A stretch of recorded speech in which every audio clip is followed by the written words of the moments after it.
So class 10 students, sorry for the introduction, क्योंकि आप लोगों को पढ़ाने के लिए जैसे ही ऑन किया गया लाइट चली गई. Anyways, this will be a recorded class, लेकिन will go like just live lecture. तो कल मैंने 2 चैप्टर्स कराए थे. Now I will be focusing on metals and non metals. It seems to be very easy chapter and it is also, लेकिन इसमें कुछ facts हैं, कुछ क्वेश्चंस हैं जो आपको टेस्ट पे याद होने चाहिए. स्कोर करना इस चैप्टर में बहुत आसान है. अगर मेटल्स एंड नॉन मेटल्स को इजीली स्टडी करना है, सबसे पहले तो रिएक्टिविटी सीरीज याद होनी चाहिए. रिएक्टिविटी सीरीज आपने की है chapter number 1. Getting my point? Now कुछ ऐसे क्वेश्चन होते हैं जो बार बार रिपीट होते हैं, या ऐसे क्वेश्चन होते हैं जिनको हम कह सकते हैं ये भी तो क्वेश्चन पूछने वाला था. लेकिन CBSE is actually known for the bouncers. तो पहला bouncer, name 2 metals with low densities.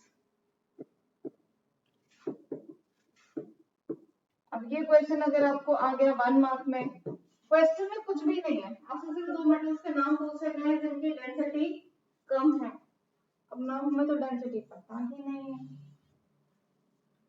Density is what? Mass upon volume. आपको नहीं भी पता तो कॉमन सेंस लगाइए. ऐसे कौन से 2 मेटल्स हो सकते हैं जिनका मास कम है? Lithium, sodium, potassium. Yes. What is density? Density is mass upon volume. Formula पढ़ा हुआ है ना.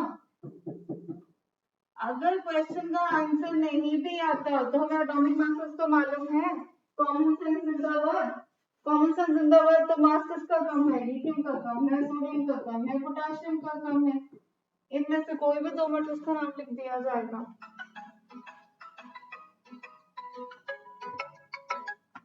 नाउ इसके बाद next question, name a metal which is most malleable and ductile.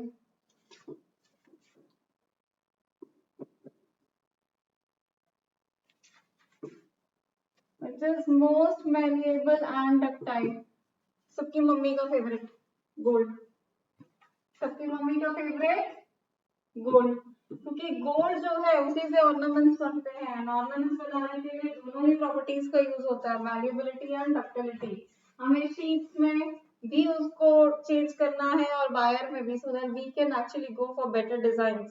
So gold is the answer. Name a metal which is most malleable and ductile. Third one,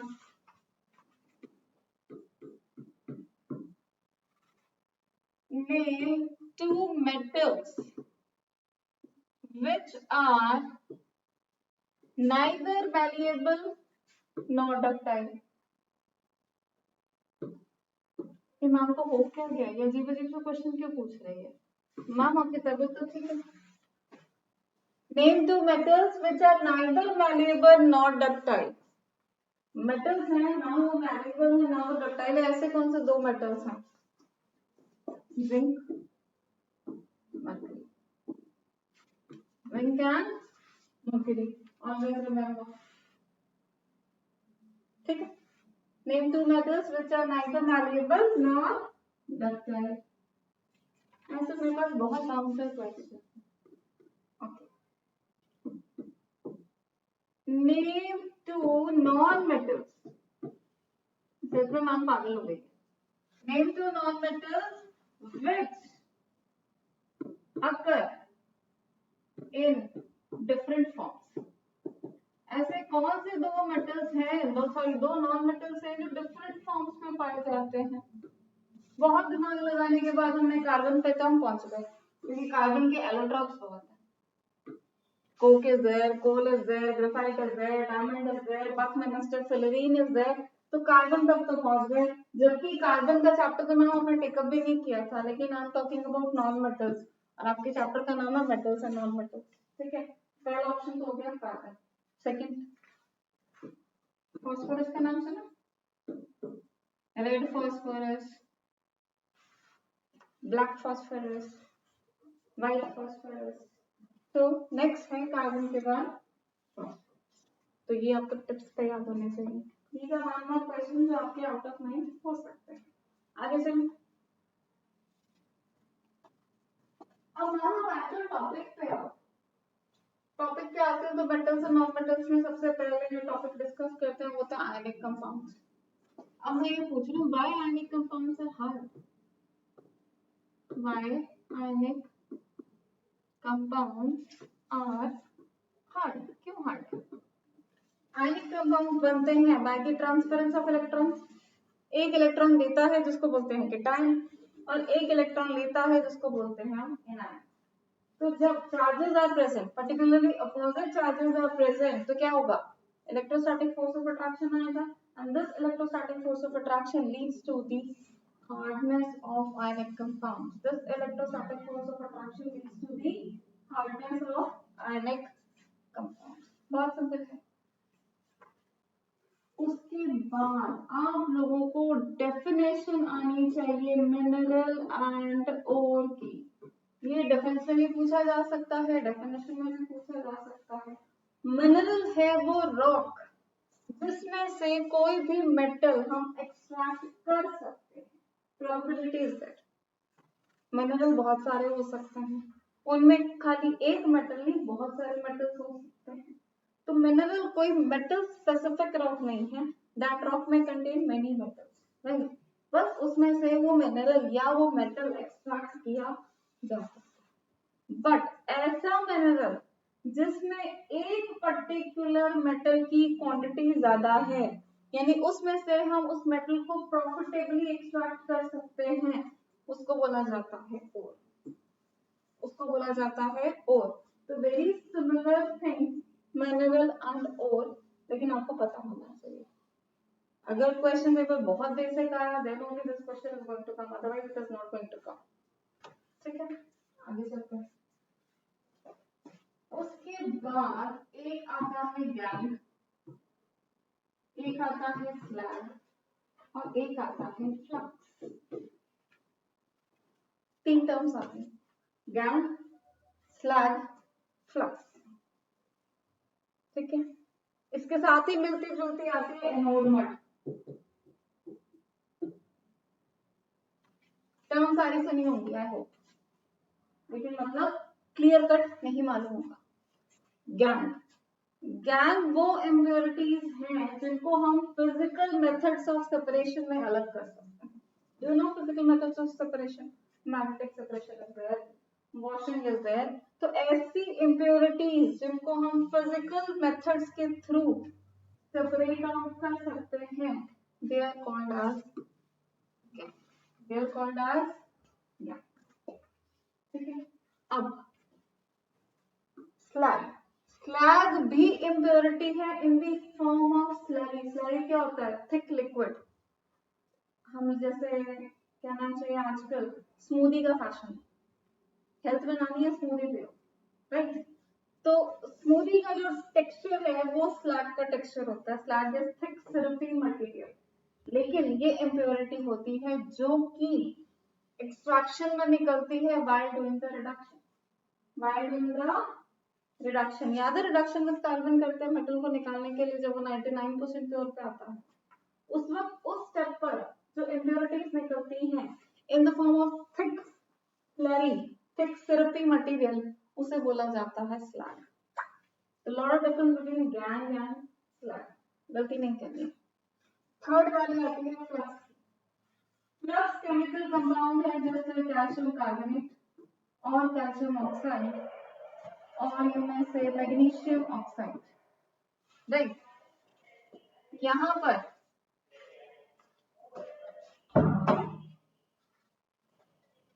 flux जो है chemical compound है, calcium carbonate है, calcium oxide है, magnesium oxide है, जो कि while doing the reduction डाला जाता है सो दैट इम्प्योरिटीज जो है अलग हो जाए एज स्लैग।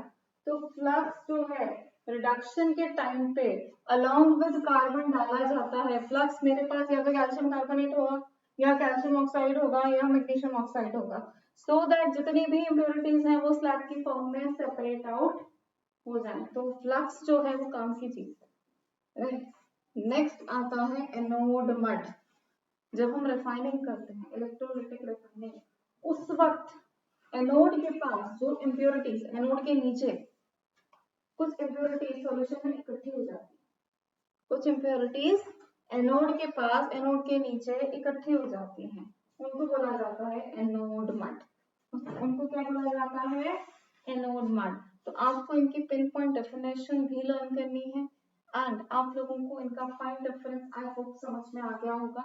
ज्ञान क्या है, स्लैग क्या है, फ्लक्स क्या है और एनोड मड क्या है। ये जो टॉपिक है ये बेसिकली यहीं कहीं पर घूमेगा, right. Now two of my favorite questions. पहला,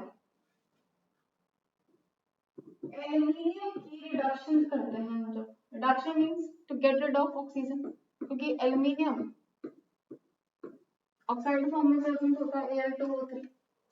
एल्यूमिनियम की रिडक्शन जब हम करते हैं, we don't use carbon, we don't use carbon. Generally reduction में हम कार्बन या कोक का यूज करते हैं। अगर वहां कार्बन लिखा ना आए तो उसका एलोट्रॉप आ सकता है Coke, one and the same thing. Aluminium के एक्सट्रैक्शन के ड्यूरिंग हम लोग रिडक्शन करते वक्त कार्बन का यूज नहीं करते हैं। क्यों नहीं करते? ना नहीं करते हैं तो नहीं करते हैं, तो मैं पूछ रही हूँ क्यों नहीं करते? सोचो। क्योंकि एल्यूमिनियम जो है इस वक्त ऑक्सीजन से बाउंडेड है और रिडक्शन के लिए ऑक्सीजन से कार्बन को भी बाउंड करना पड़ेगा, तभी वो ऑक्सीजन को लेके जाएगा। So competition is between aluminium and carbon to take oxygen. Oxygen is that little girl जिसके पीछे एल्यूमिनियम भी है और कार्बन भी है, ठीक है।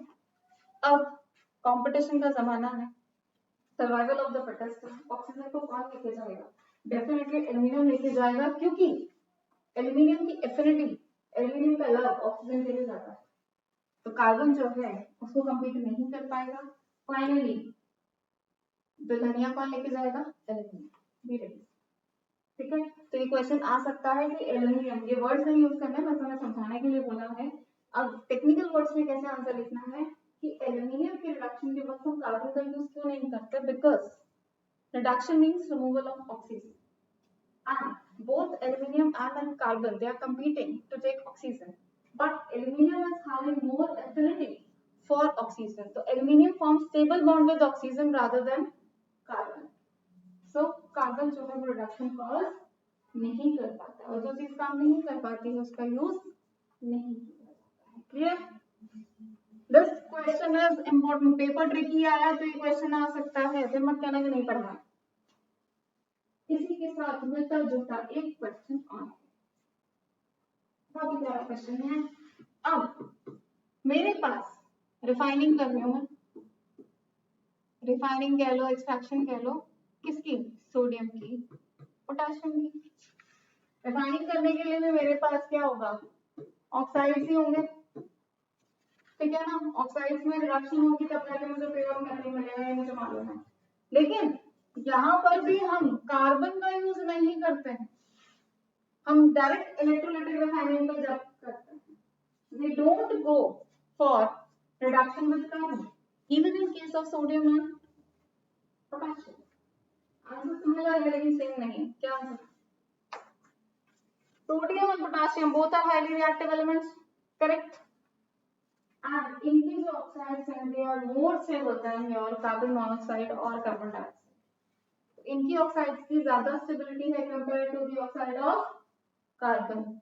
तो जब वो स्टेबल कंपाउंड ऑलरेडी बना के बैठे हैं, ऑक्सीजन छोड़ेंगे नहीं, कार्बन ले पाएगा नहीं।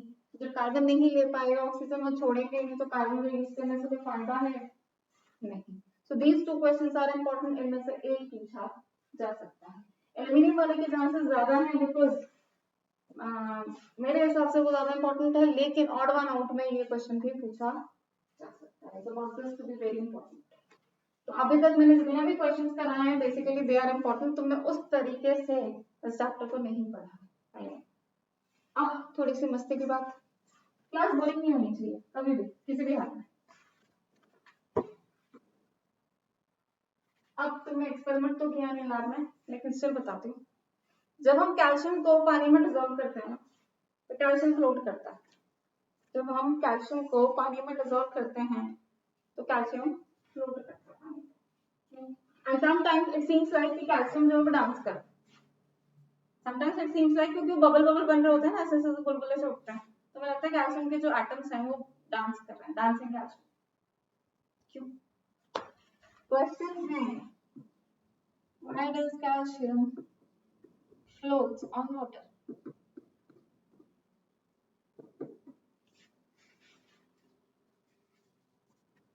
कैल्शियम को फ्लोट करना उसको स्विमिंग आती है, हमें थोड़ी ना आती है। कैल्शियम को स्विमिंग आती है, बाकी में तो उसको स्विमिंग नहीं आती, ऐसा आंसर नहीं होता। आंसर क्या है? कैल्शियम को जब मैं पानी में डिसॉल्व करूंगी, this is solid, this is liquid, calcium hydroxide plus hydrogen gas, यही बनेगी इक्वेशन। पानी में डिसॉल्व करने से हाइड्रोक्साइड बनती है और हाइड्रोजन रिलीज आउट होती है because calcium is again a reactive metal. अब ये जब हाइड्रोजन पानी के सरफेस को क्रॉस करके निकलेगी तो कहां से निकलेगी? कैल्शियम हाइड्रोक्साइड के ऊपर से। ये कैल्शियम हाइड्रोक्साइड है, ऐसे निकलने की कोशिश करेगी, इधर से पॉपअप, इधर से पॉपअप, इधर से पॉपअप, इधर से पॉपअप। मेरा हाथ हिल रहा है कि नहीं हिल रहा? तो कैल्शियम डांस कर रहा है कि नहीं कर रहा? Getting my point? Calcium dance नहीं करता, कैल्शियम को डांस करवाया जाता है, किसके थ्रू? हाइड्रोजन के थ्रू। Point clear? क्वेश्चन आ सकता है, इंपॉर्टेंट क्वेश्चन है, मुझे पता है क्वेश्चन नहीं किया है आपने। अब एक और क्वेश्चन, कैल्शियम को मैंने HCl में डाला तो इसमें कैल्शियम क्लोराइड बना दिया और हाइड्रोजन रिलीज आउट कर दिया, इक्वेशन यही बना, राइट? अब सिमिलरली सोडियम में भी मैंने यही किया,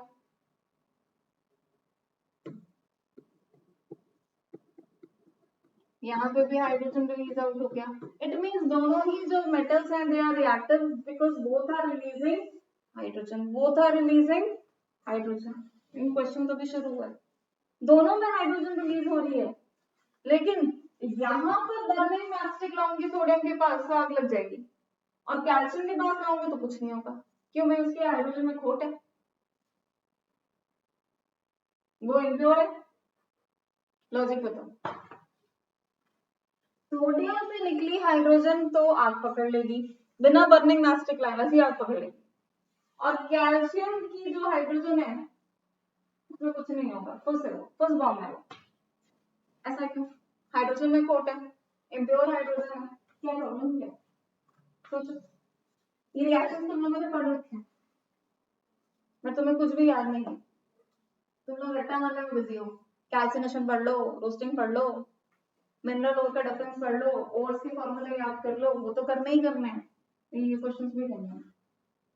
बताओ, बिकॉज कैल्शियम का जो रिएक्शन है वो कम एक्सोथर्मिक है compare to sodium, amount of heat इतनी ज्यादा जनरेट नहीं हो रही कि हाइड्रोजन जो सपोर्टर ऑफ कंबस्शन है वो आग पकड़ ले।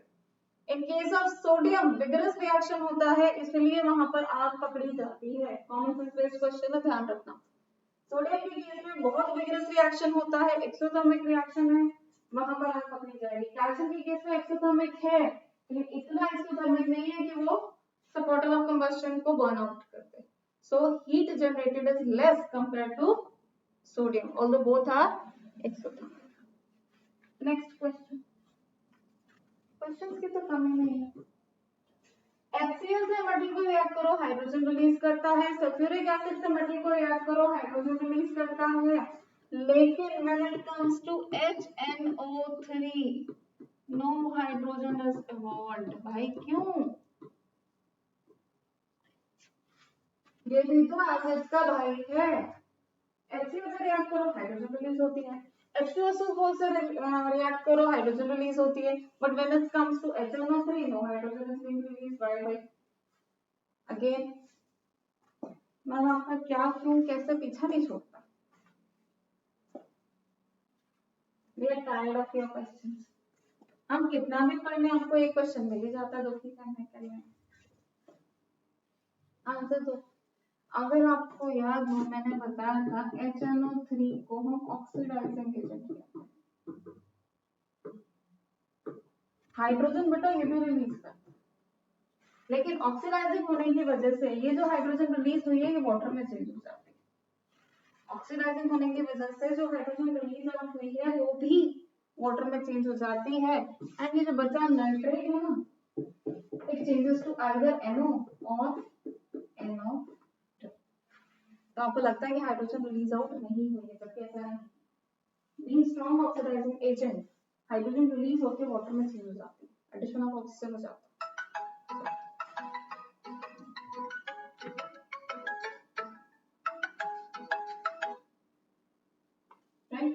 And जो नाइट्रेट है it changes to NO or NO2. So this question is incorrect. कुछ बुक्स में माइल्ड ऑक्सीडाइजिंग एजेंट लिखा है, किसी में स्ट्रॉन्ग ऑक्सीडाइजिंग एजेंट लिखा है। आप कंफ्यूजन दूर करने के लिए सिर्फ ऑक्सीडाइजिंग एजेंट लिख दीजिए, डोंट गो फॉर माइल्ड और स्ट्रॉन्ग। ठीक है, इतना समझ में आ रहा है क्वेश्चन आसानी से। Moving on to next question,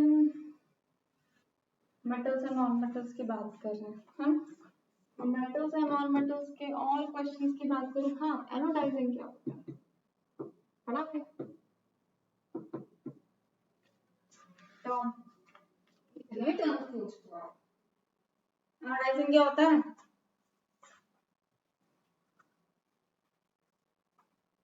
aluminium जो है वो करोशन शो नहीं करता। क्यों? क्योंकि उस पर ऑक्साइड लेयर आ जाती है। किसकी? एल्युमिनियम ऑक्साइड की। फॉर्मूला क्या होता है? Al2O3।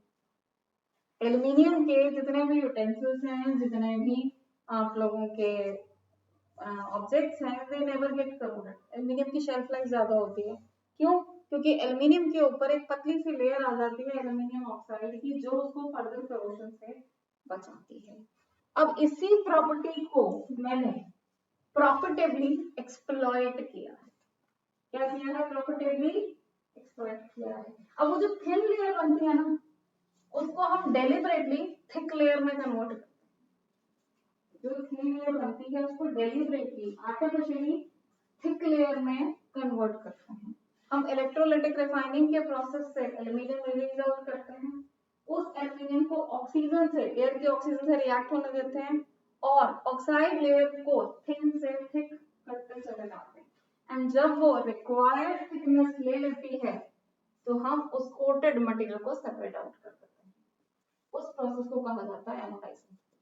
उस प्रोसेस को कहा जाता है एनोडाइजिंग। क्योंकि जब हम इलेक्ट्रोलाइटिक रिफाइनिंग करेंगे प्योर एल्युमिनियम निकलेगा और एनोड पर ऑक्सीजन निकलेगी, हाँ या ना? तो जब एनोड पर ऑक्सीजन रिलीज आउट होगी वो किससे रिएक्ट करेगी? एल्युमिनियम से। और जब एल्युमिनियम से ऑक्सीजन रिएक्ट करेगी तो क्या बनेगा? Aluminium oxide. तो लेयर जो है थिन से क्या होती जाएगी? थिक। थिन से क्या होती जाएगी? Thick. And this process is called as anodising. I hope तुम लोगों को सबको धीरे धीरे धीरे धीरे सब समझ में आ रहा है। ठीक है, इसके बाद most boring question, extraction of middle series metal। middle series metal, middle series metal में क्या होता है? जिंक। अब जिंक है तो जिंक में हम जिंक कार्बोनेट भी लेंगे।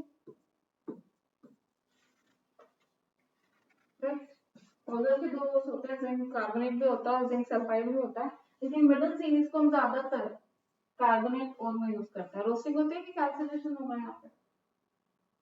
सबसे पहले जब आपको एक्सट्रैक्शन ऑफ मिडल सीरीज का क्वेश्चन है, सबसे पहले आपको लिखना है टॉपिक कॉन्सेंट्रेशन ऑफ ओर, जिसमें आप फिजिकल मेथड से, मैंने अभी बताया, फिजिकल मेथड से गैंग को रिलीज करेंगे, गैंग को एग्जिट करेंगे। Gang is the impurities which are actually removed from the ore during the first process, concentration of।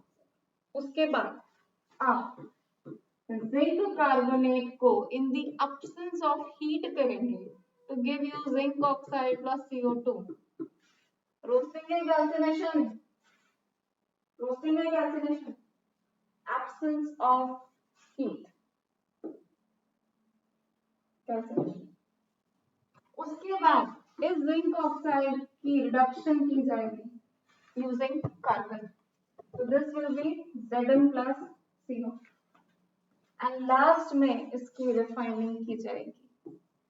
तो अगर आपको ये 3 मार्क का क्वेश्चन आता है, सबसे पहले आपका जो हेडिंग होना चाहिए वो होना चाहिए, बिकॉज ये मेटल सीरीज मेटल है तो we will be using carbonate.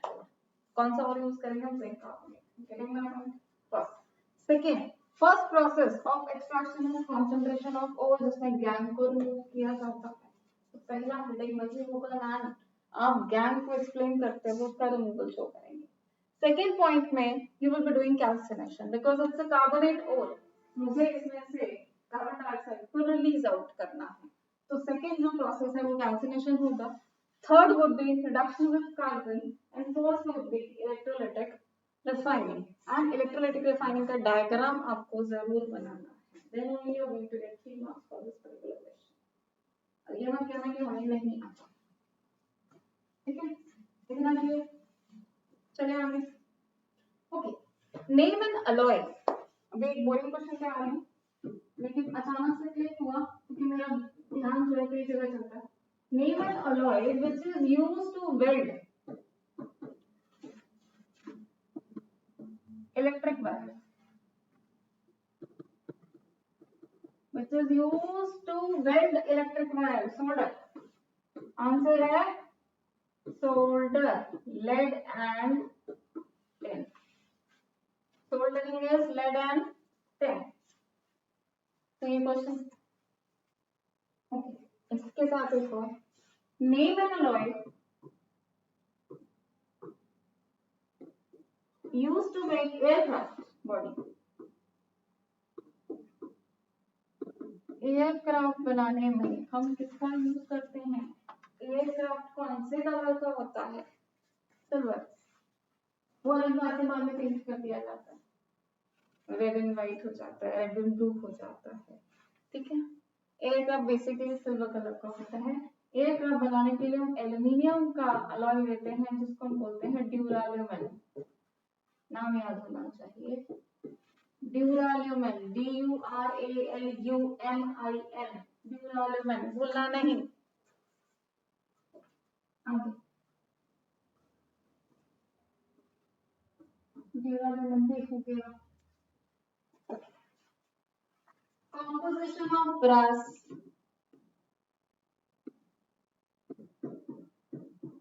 copper and zinc, bronze, copper and tin, stainless steel,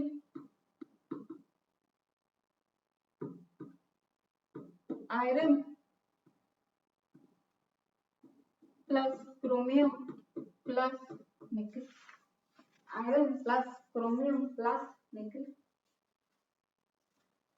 और काली स्टील तो आयरन प्लस कार्बन, खाली स्टील तो आयरन प्लस कार्बन। बहुत सिंपल क्वेश्चंस होते हैं, किसी भी चैप्टर को रिवाइज करना इतना मुश्किल नहीं होता, but you put so many hours and actually you don't prepare much questions. चलो आगे, last question for this particular chapter. Blister copper, धब्बेदार कॉपर, क्लास में कई बार बताया है। ब्लिस्टर कॉपर में क्या होता है? कॉपर का ओर होता है कॉपर सल्फाइड, एंड जब हम इसको कॉपर ऑक्साइड से ट्रीट करते हैं तो मेरे पास प्योर कॉपर के साथ SO2 रिलीज होती है, और जब ये कॉपर में से SO2 रिलीज होती है तो सपोज जिस भी शीट से, जहां से भी SO2 रिलीज आउट हो रही है वहां पर छोटे छोटे पोर्स हो जाते हैं, होल्स हो जाते हैं, एंड ये जो पोर्स हैं ये ब्लूइश कलर के होते हैं, जबकि copper itself is reddish brown in colour. तो रेडिश ब्राउन में अगर ब्लू छोटे होल्स दिखाई देंगे तो हमें क्या लगेगा? वो धब्बेदार।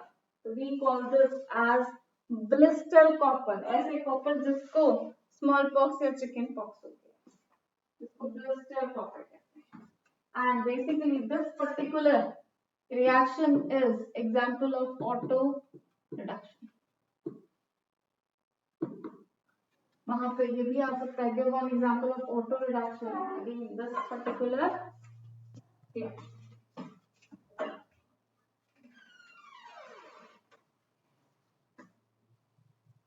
तो इसके बाद 10 मिनट बाद मैं आपको दूसरी वीडियो अपलोड करूंगी कार्बन पर।